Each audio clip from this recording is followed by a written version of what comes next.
One goes to war, and one notices either a beautiful woman, a non-Jew. She could even be a married woman, married to a non-Jew. She's a pagan woman. And it speaks, she's an attractive woman. Yifas Toar. Or even she's not attractive, but some reason you have an attraction to her. The Torah says you're permitted, according to most Rishonim, even to have sexual relations with her on the battlefront before you return. It's not you bring her back and you have relations with her when you're back from the front, but even out in the front, you could have relations when she's a non-Jew, and there's a process to convert her. So firstly, what's difficult is who goes to war. We're talking about tzaddikim go to war. We're talking about holy people go to war. And when these people go to war, they go to war, they're going with the mindset they're going to do a mitzvah.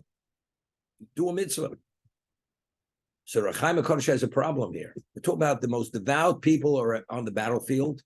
Could you imagine a person tzaddik, all of a sudden he's attracted to a shiksa because she has some degree of beauty. And even that, you have some attraction to her.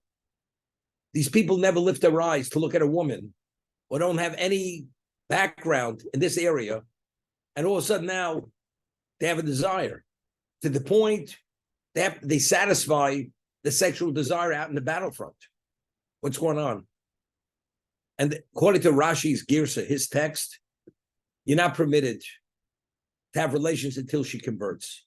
But the reason why you began the conversion process is because you had a desire for you. You had an attraction for her. What's it all about?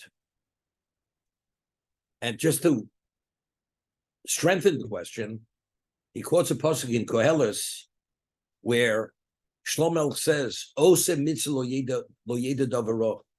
One who does a mitzvah, the mitzvah protects him that there's no negative consequence of doing the mitzvah. So if you're going to battle and you're doing a mitzvah, you're doing l'shem shamayim, you're doing for the sake of God, you should be protected. So how all of a sudden is he attracted to this kind of thing? Torah says, "Lo sesur achrei levavchem achrei einechem." You're not supposed to veer after your eyes. And here, the Torah says, the person, if he notices her, he has a desire, he can bring her back.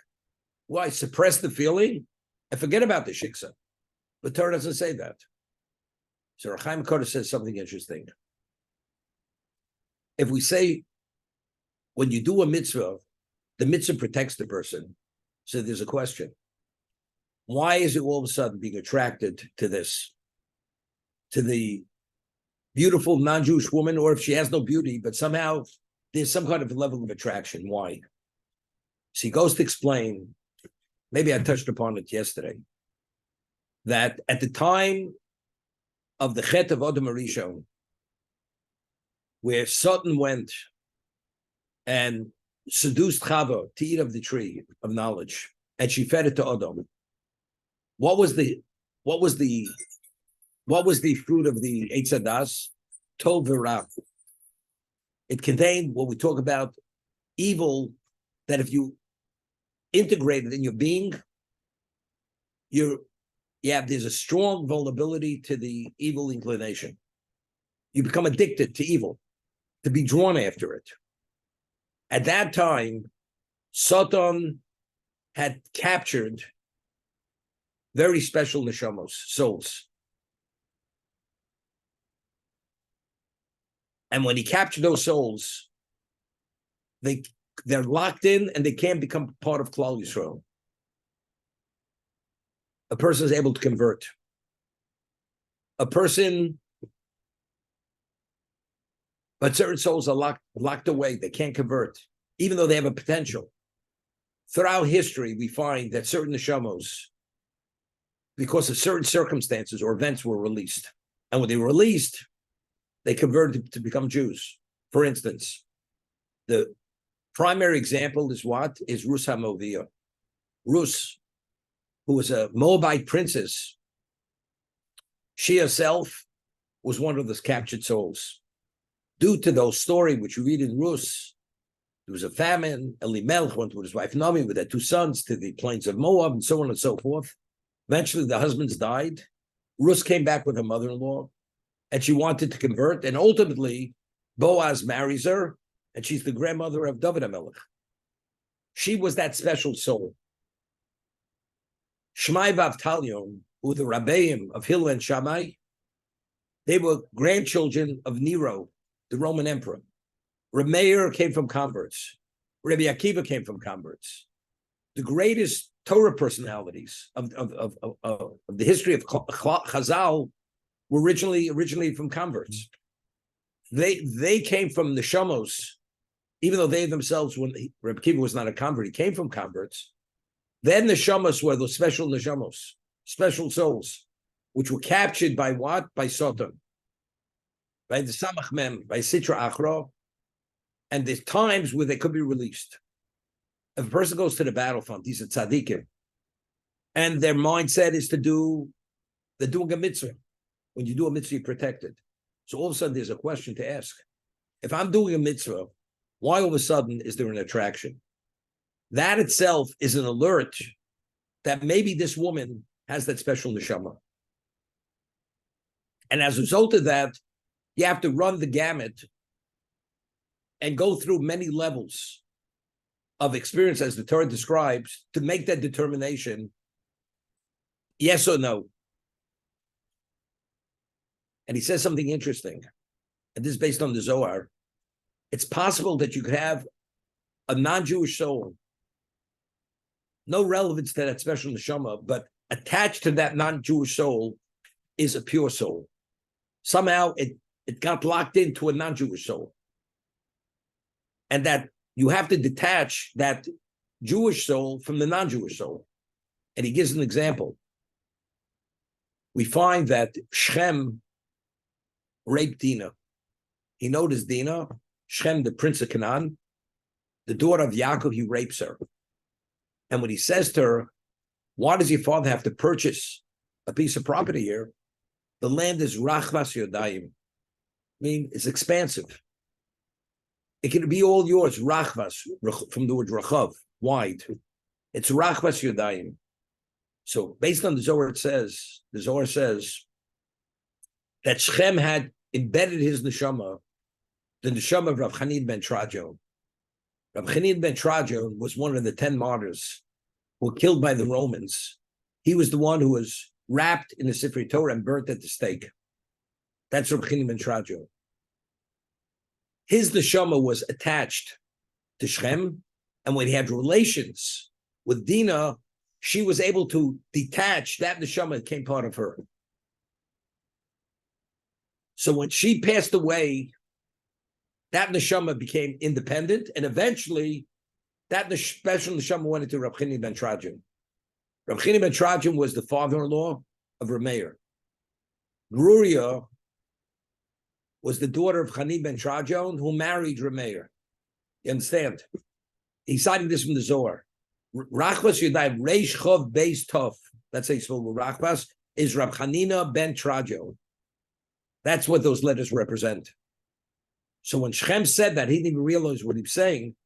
He was attracted to Dinah because that process was able to extract that special neshama from Shem out of him to free up that soul. That eventually went into Rab Chanina ben Trajon. So when you go to war, and these people, they're engaged in a Dvar Mitzvah. Osa Mitzvah Yedid Davaro. So if we're fully immersed in the mitzvah, why all of a sudden are we being attracted to all this? So this is all seemingly an indication that this woman may have that special soul, or that special soul be attached to her, and it has to be released. That's the idea. So what do? You bring her back from the front.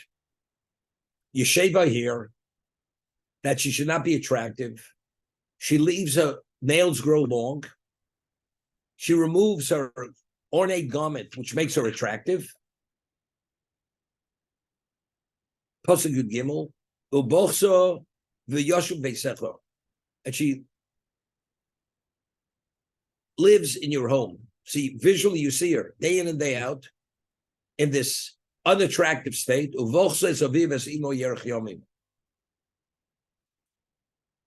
Rashi explains, what is she crying? She's crying about her idolatry.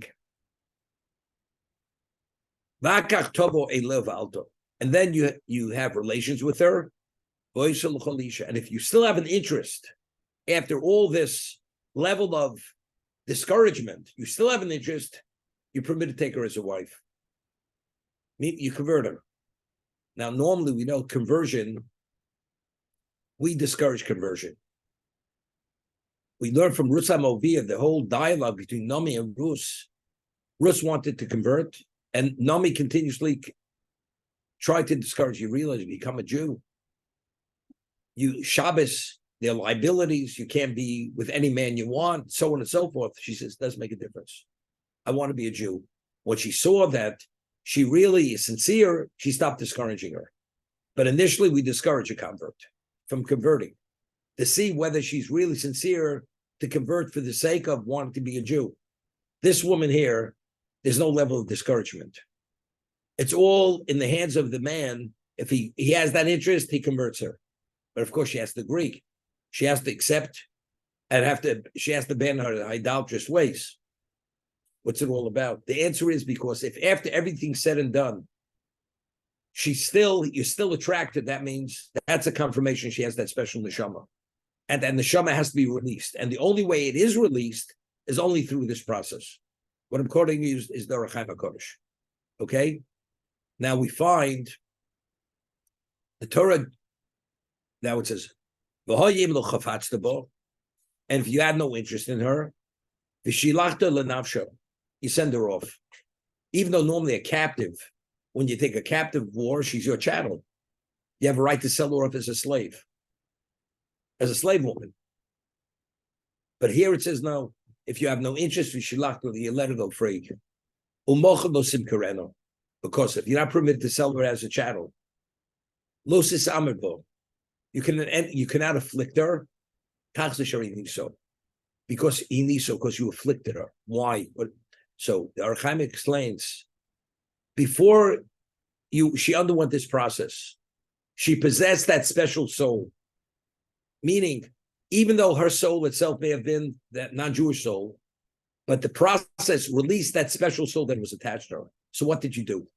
By removing that special neshama from her, now she's in what? In an impoverished state. From the word iniso, oni. You made her into an oni. You turned her into a poor woman. Until now, she possessed something special, but undergoing this process, you literally removed that special soul from her. That component that was part of her is no longer part of her. If you're interested in her, that means her neshama is that neshama. But if you have no interest, because you extracted that special neshama from her that was embedded in her neshama, you have no right to afflict her. You have no right to sell her off. You'll just let her go free. This is how the Orach Chaim explains this puzzle. Now, the Torah goes and juxtaposes the case of the Metzora Moreh, the rebellious son, to the Eshes Yifas Torah, to tell us that if, in fact, you marry this kind of woman, there's a very strong chance you're going to have a rebellious son. What's a rebellious son? When the child reaches 13, he goes and steals from his parents, and he purchases meat and wine. Meaning, he's doing something which is wrong, stealing. It's not only stealing the money, but to satisfy a desire, a gluttonous way of life, meat and wine. And the Gemara in Sanhedrin discusses, and who does he consume it with? With people of not the highest caliber of society. And the parents take him to court, and the court forewarns him, says, you realize you're going down a path which is not a good path, because ultimately, if you do this, you're developing an addiction, and eventually, if you become a repeated offender, we're going to have to take your life. Because ultimately, it's going to lead that you can become a highwayman and you can become a murderer, because you're going to kill to support your habit. That's what they tell this young boy, 13 years old. A person can only become Ben Soromar, it's Exeris Akosov, between the age of 13 and 13 and 3 months. If after 33 months, he doesn't repeat this behavior, and he does it later, the court does not rain it on him. It has to be during this month where he just enters into adulthood for 3 months. Afterwards, if he crosses that line, he kills or whatever, and then he's put to death. But otherwise not. So the juxtaposition tells us that if you go and you engage with this kind of woman, there's a strong likelihood you can have this kind of son. And Rashi cites Chazal that Avshalom, who was the son of David, who later in David's life wanted to kill his own father. He plotted with a few other people to kill David. And David had to flee from Yerushalayim. And only miraculously he was saved. Avshalom ultimately was killed. But why was Avshalom, why did he have all these challenges? Because his mother was a princess. David had seen her in battle, and he was the child of one of these women. Therefore, Avshalom became this rebellious son.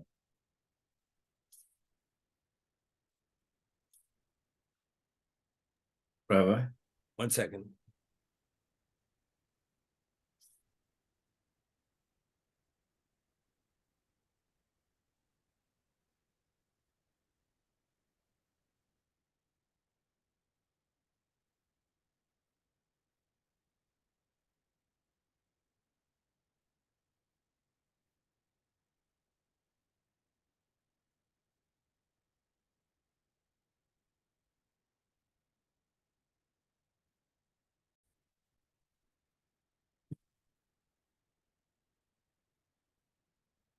We find that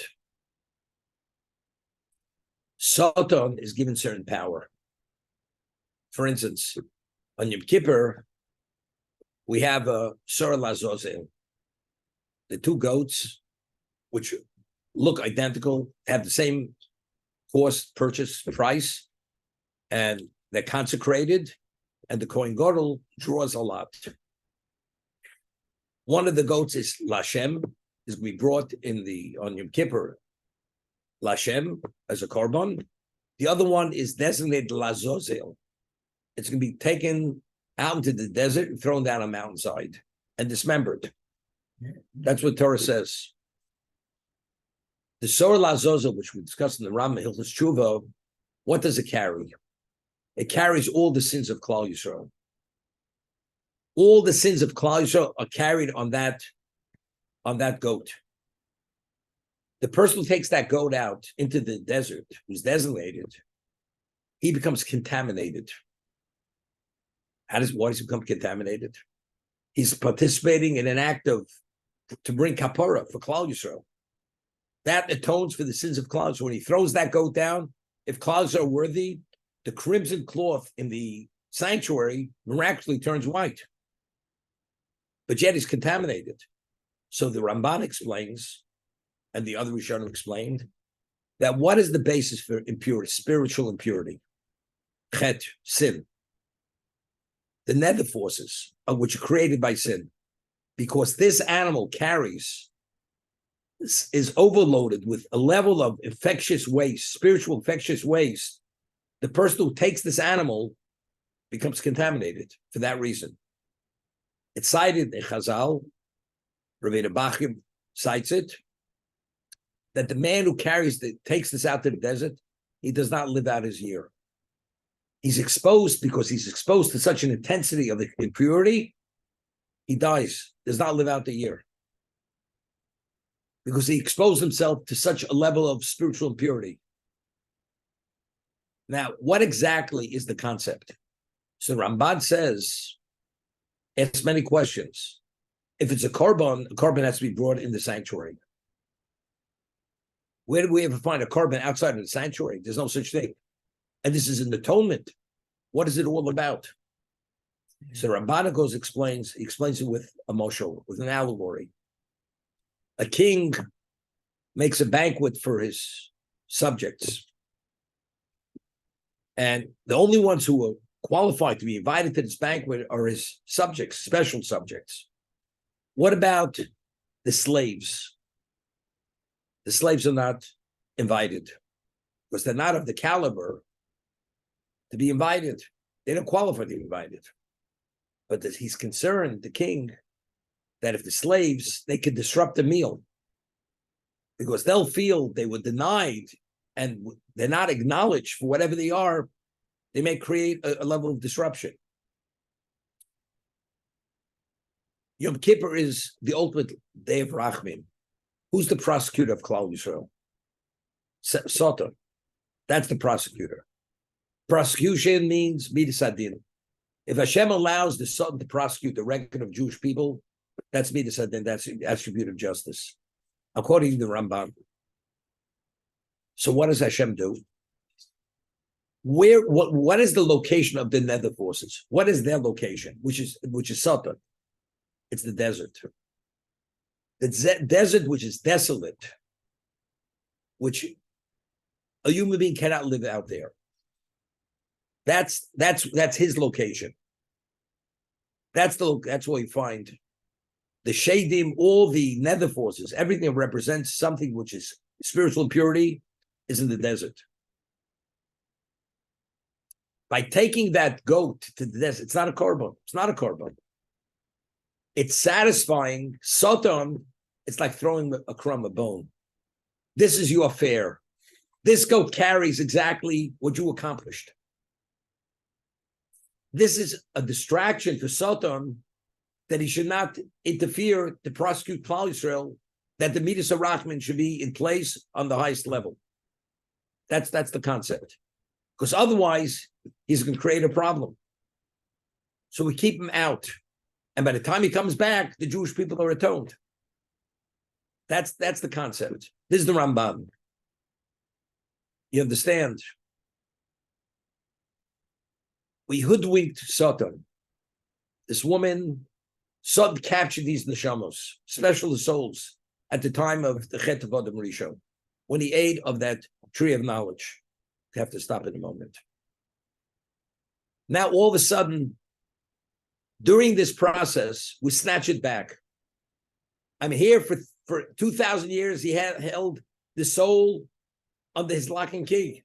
And all of a sudden now, through this process, Hashem says, you can take her. And not only that, you know, Satan is gloating. He got the tzaddik to engage with a shiksa. You know what that means? The Satan has glee over here, but the Satan doesn't realize this process will extract and extricate that special neshama from that's under lock and key to be able to become a part of Klal Yisrael, to be where it should be. After it's done, you think something's gonna take the sitting down. There's a price to be paid. Now your child, this child that's going to be born or conceived from that woman, is going to give you a heartache. It's not going to be so simple. Satan is going to go after that child. That child may become a rebellious child. Of course, the child is Bechira. Child has Bechira. But his issues are going to be much more complicated issues. His challenges are going to be greater challenges. To become the Ben Surah Mora. And ultimately, he may have to be put to death. Because if they don't take him out sooner, they're going to take him out later when he's have a greater level of culpability. When he's going to be deserving the death penalty because he's going to commit murder to support his addiction, which is this gluttonous way of life. That's the way I understood it.